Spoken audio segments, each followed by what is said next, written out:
गरीब का जीवन आसान बनाने के लिए जो भी योजनाएं केंद्र सरकार ने बनाई हैं, उन्हें हमारी पंचायतें पूरी निष्ठा से जमीन पर उतार रही है। भाई और बहनों, आज यहां ई ग्राम स्वराज और ई ग्राम पोर्टल को मिलाकर जो नई व्यवस्था लॉन्च की गई है, उससे आपका काम और आसान होने वाला है। पीएम स्वामित्व योजना के तहत भी देश के 35 लाख ग्रामीण परिवारों को प्रॉपर्टी कार्ड दिए गए हैं। आज मध्य प्रदेश के विकास से जुड़ी 17,000 करोड़ रुपए से अधिक की परियोजनाओं का शिलान्यास और लोकार्पण भी हुआ है। इसमें रेलवे के प्रोजेक्ट्स हैं, गरीबों को पक्के घर के प्रोजेक्ट्स हैं, पानी से जुड़ी परियोजनाएं हैं, गांव गरीब का जीवन आसान बनाने वाले, रोजगार का निर्माण करने वाले इन प्रोजेक्ट्स के लिए भी मैं आप सभी को बहुत बहुत बधाई देता हूं। साथियों, आजादी के इस अमृत काल में हम सभी देशवासियों ने विकसित भारत का सपना देखा है और उसे पूरा करने के लिए दिन रात मेहनत कर रहे हैं। भारत को विकसित बनाने के लिए भारत के गांवों की सामाजिक व्यवस्था को विकसित करना जरूरी है। भारत को विकसित बनाने के लिए भारत के गांवों की आर्थिक व्यवस्था को विकसित करना जरूरी है। भारत को विकसित बनाने के लिए भारत के गांवों की पंचायत व्यवस्था, पंचायती व्यवस्था को भी विकसित करना जरूरी है। इसी सोच के साथ हमारी सरकार देश की पंचायती राज व्यवस्था को मजबूत करने के लिए लगातार काम कर रही है। पहले की सरकारों ने कैसे पंचायतों से भेदभाव किया और उनसे उल्टा कैसे हम उन्हें सशक्त कर रहे हैं, पंचायतों में सुविधा बढ़ा रहे हैं, ये आज गांव वाले भी देख रहे हैं, देश के लोग भी देख रहे हैं। 2014 के पहले पंचायतों के लिए वित्त आयोग का अनुदान 17,000 करोड़ रुपए से भी कम था। आंकड़ा याद रखोगे आप? आंकड़ा याद रखोगे? कुछ आप बताओगे तो मुझे पता चलेगा। याद रखोगे? 14 के पहले 17,000 करोड़ से कम। क्या इतनी कम राशि से इतना बड़ा देश, इतनी सारी पंचायतें कैसे अपना काम कर पाती? 2014 में हमारी सरकार आने के बाद पंचायतों को मिलने वाला ये अनुदान 70,000 से बढ़ाकर 2 लाख करोड़ रुपए से ज्यादा हो गया है।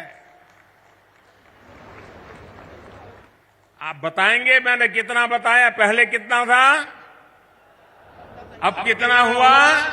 चला जाए साहब। अब आप अंदाज लगा सकते हैं काम कैसे करते हैं। मैं आपको 2 और उदाहरण देता हूं। 2014 से पहले के 10 वर्षों में, मैं उन 10 साल की बात करता हूं, केंद्र सरकार की मदद से 6,000 के आसपास ही पंचायत भवन बनवाए गए थे। पूरे देश में करीब करीब 6,000 पंचायत घर बने थे। हमारी सरकार ने 8 साल के अंदर अंदर 30,000 से ज्यादा नए पंचायतों भवन का निर्माण करवा चुकी है। अब ये आंकड़ा भी बताएगा कि हम गांवों के लिए कितने समर्पित हैं। पहले की सरकार ने ग्राम पंचायतों तक ऑप्टिकल फाइबर पहुंचाने की योजना भी शुरू की थी, लेकिन उस योजना के तहत देश की 70 से भी कम, 100 भी नहीं, 70 से भी कम ग्राम पंचायतों को ऑप्टिकल फाइबर से जोड़ा गया था। वो भी शहर के बाहर जो नजदीक में पंचायत पड़ती थी वहां पर गए थे। ये हमारी सरकार है जो देश की 2 लाख से ज्यादा पंचायतों तक ऑप्टिकल फाइबर को ले गई है। फर्क साफ है दोस्तों। आजादी के बाद की सरकारों ने कैसे भारत की पंचायती राज व्यवस्था को ध्वस्त किया, मैं इसके विस्तार में नहीं जाना चाहता। जो व्यवस्था आजादी के भी सैकड़ों वर्ष, हजारों वर्षों पहले से थी, उसी पंचायती राज व्यवस्था पर आजादी के बाद भरोसा ही नहीं किया गया। पूज्य बापू कहते थे, भारत की आत्मा गांवों में बसती है, लेकिन कांग्रेस ने गांधी के विचारों को भी अनसुना कर दिया। 90 के दशक में पंचायती राज के नाम पर खानापूर्ति जरूर की गई, लेकिन फिर भी पंचायतों की तरफ वो ध्यान नहीं दिया गया जिसकी जरूरत थी। साथियों, 2014 के बाद से देश ने अपनी पंचायतों के सशक्तिकरण का बीड़ा उठाया है और आज इसके परिणाम नजर आ रहे हैं। आज भारत की पंचायतें गांवों के विकास की प्राणवायु बनकर उभर रही है। ग्राम पंचायतें गांव की आवश्यकता के अनुसार गांव का विकास करें, इसके लिए ग्राम पंचायत विकास योजना बनाकर काम किया जा रहा है। साथियों, हम पंचायतों की मदद से गांवों और शहरों के बीच की खाई को भी लगातार कम कर रहे हैं। डिजिटल क्रांति के इस दौर में अब पंचायतों को भी स्मार्ट बनाया जा रहा है। आज पंचायत स्तर पर योजनाएं बनाने से लेकर उन्हें लागू करने तक में टेक्नोलॉजी का भरपूर इस्तेमाल हो रहा है।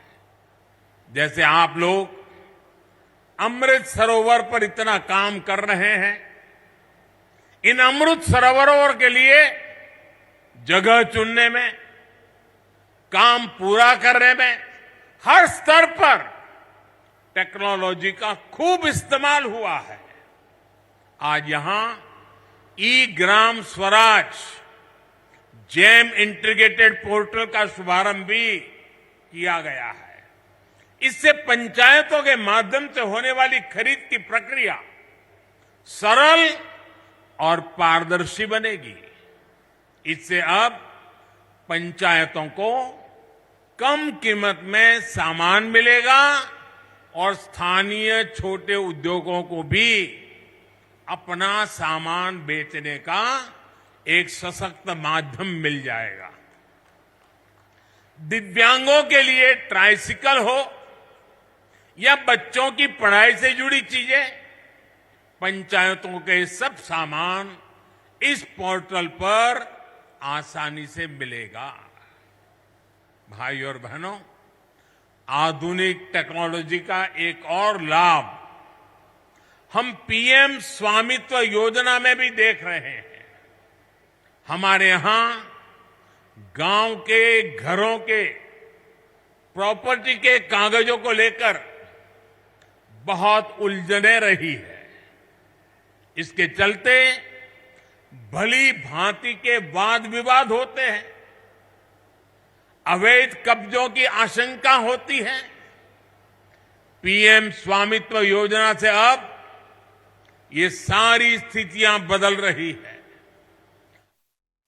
नमस्कार, मैं हूं मानक गुप्ता। अगर आपको हमारा ये वीडियो पसंद आया हो तो इसे लाइक और शेयर जरूर करें, और हां, हमें सब्सक्राइब और फॉलो करना ना भूलें ताकि आप देश और दुनिया की कोई खबर मिस ना करें। तो जुड़े रहिए हमारे साथ और देखते रहिए न्यूज़ 24।